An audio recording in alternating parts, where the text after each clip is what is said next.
Welcome to Mindshift. I'm Brandon, and today is another Saturday Short. Now, this one should be pretty quick, and it's going to be a bit Inception-like in the fact that I am making a response video to Mike Winger, who is making a response video to Christy Burke. Both of their clips are really short, so this won't take much time, and I do want to point out a few caveats. One, Christy doesn't need me to make a response on her behalf, and it's not on her behalf. This is for everyone. But I did want to take the time to shout her out, because if there's anyone who knows my channel that somehow still doesn't know hers, please go follow her. She is absolutely amazing. Two, I know that I've responded to Mike Winger like 3 different times already, but this is an argument that I really wanted to speak on anyways, and when I saw him make this video and use Christy's video to do it, I thought this is the perfect time to kill 2 birds with 1 stone. Also, lastly, I'm filming this on a Monday right after Mike Winger's video came out, and so if Christy has already addressed this before my Saturday video is being published, then I apologize for any crossover. So let's just start with playing his clip and then we'll dive into it. If the biblical God came down from heaven right now and stood in front of me and proved to me that he exists, I still would not worship him. Let's suppose Christianity was true.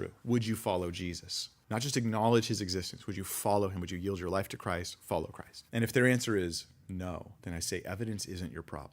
Because even if it was true, you wouldn't come in line. You wouldn't yield your heart and life to Christ. That's a different issue. From my personal experience, more people are turning their back on God because of heart issues than evidence issues. Wow, this is just wrong on so many levels. It's absolutely amazing to me to see someone with such a big platform who has heard so many of the arguments so many times continue to make the same mistakes over and over and over. So let's talk about Christy's video first. What is she saying here? Well, it's really simple. She's saying it, I've said it, many atheists have said it, many people have felt this. If God was real, and specifically we're talking about the Abrahamic God, not just a creator in general, and he showed up to me, yes, I'd be forced to admit, okay, you are real. But then I'd still be left with the choice of, should I worship him? Should I follow him? And Christy here is saying, I absolutely would not, and I would agree with that, and so do many, many, many other people. So then the Christian response to this, and Mike Winger's response, as he's saying it, is where the problem really comes in. I was almost impressed at the beginning of his video because it seemed like he was really identifying the difference between accepting that this God exists and then choosing to worship him, but he conflates them in the end. But on many other Christian or apologetic videos, I do see them just completely get this wrong.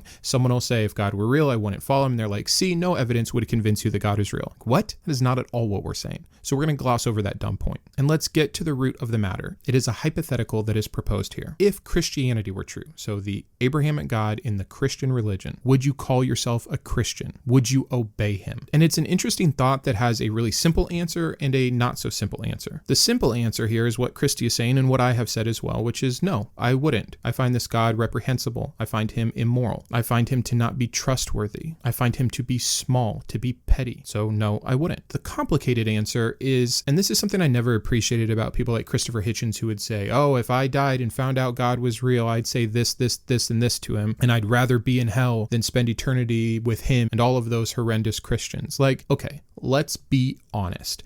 If heaven and hell, as described in the Bible, are real places, and you could choose which one you would be in, despite however funny the quips are, you would be so stupid not to choose heaven. Not because heaven is so great, because I get it. The idea of worshiping someone forever does not seem great, but it seems awesome in comparison to being tortured forever. So if God really showed up and said, hey, I am real, everything the book says is real, here's heaven, here's hell, here's how you get here, will you follow me? It would be a tough choice. I'd want to have a conversation with him if I'm being honest. I'd want help understanding. How can I justify this? How can you be a good God with this, this, and this? And I suppose if he had excellent answers and his ways really were higher than mine and I was wrong about all of those contradictions and I was completely wrong about the nature of God and why allowing things like rape and genocide and slavery and hell, etc. is somehow beneficial and just and loving, then yeah, maybe I'd follow him. But as it stands in the current understanding that we have of this God as presented in the Bible, I would not want to. And I would hope that I would be sincere enough in my convictions and strong enough in my beliefs to not just cave to might makes right. But the threat of eternal hell is extremely powerful. And so that would be something to contend with if I'm being honest. But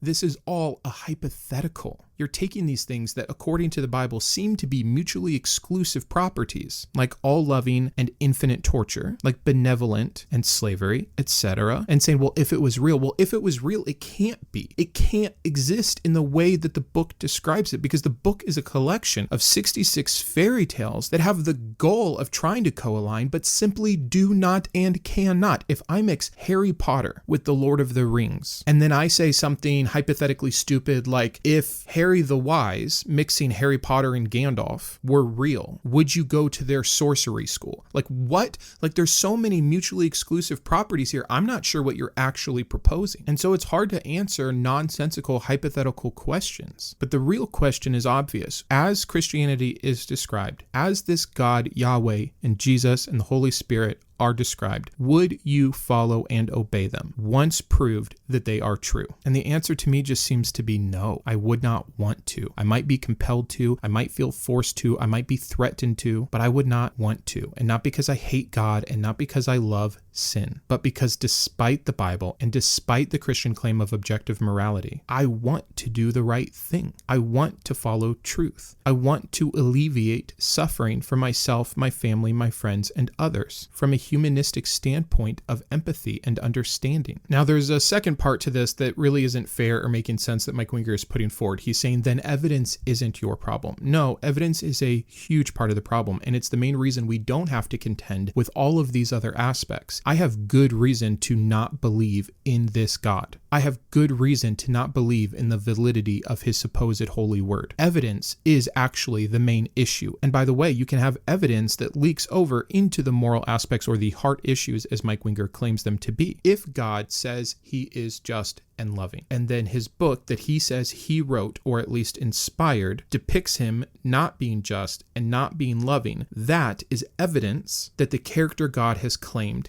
is not accurate. And yes, that may be considered a heart issue because it's about morality and how I feel about that, but it's still a form of evidence. It's a contradiction in character. And if I'm supposed to love and worship a God because his character is perfect, and the text shows his character to not be so, then that is evidence against that God or my reasoning to want to follow him. And I think it's really disingenuous to make a hypothetical that removes evidence from the equation and then come to the conclusion at the end that, see, no evidence was going to help because this is really a heart issue, proving thus that non-believers are simply people that don't like the concept of God.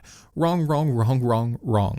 Building your own straw man just to light it on fire, Mike. I don't understand. And I haven't asked for a response to any of my videos on you, Mike. And I'm sure that I'm just a small fish that is not even in the same pond as you in terms of being on your radar and being someone that you would reply to. But I'd be really curious to hear you reply to this particular video. Secondary, I'd love to hear you reply to the divine hiddenness video. But can you, from a place of logic or human compassion, understand that there might be characteristics of this God that someone who even addressed with the concept of the belief in this God would not then want to follow him? Like, let's try to do one more example and close this out. And Mike, this example would be for you to answer if you choose to respond to this video. Let's go with Moloch, something biblical, something we see in Leviticus mainly, something that I know you know of. But this God, he demands child sacrifice, along with so many other awful, terrible things that the belief system of this pagan lifestyle followed. But let's just pretend, hypothetically, you find out Yahweh is not real. He was the false God. The Israelites were following an incorrect God, and Moloch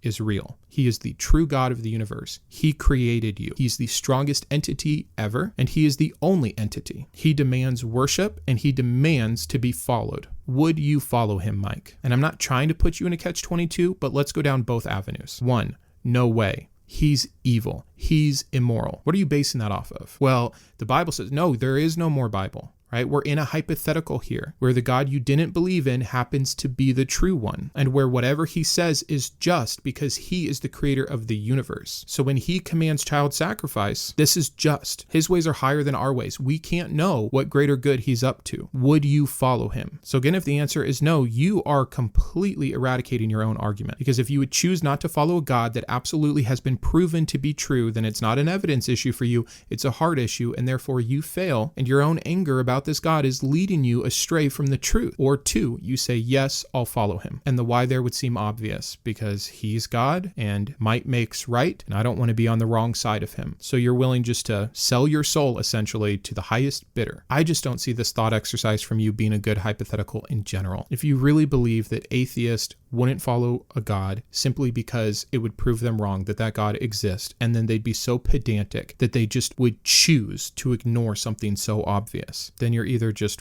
wrong or you're trying to win a point at any cost. The atheist who says they would not follow a God even if he were real, it's based off the character traits of that God and the ethics or morality of that atheist, which I know is hard to comprehend and accept when you are of the Christian belief system. But can you really not reverse these roles and see what it would be like? Here's the last thing I'll say, and trust me here. I would love if there was a real God who was really just, who I could really turn to, who really had my back, who really had a plan for everyone to know him, to love him, and to be in relationship with him, who really was a good father, who really was an excellent example for how we should be parents and how we should be spouses, who had a morality that was clear, who revealed himself to everyone fairly and equitably, and who expected us and helped us to love each other, to treat literally everyone equal. A God that would not have made us broken, that would not endorse horrendous activities, and who would actually be worthy of a concept as crazy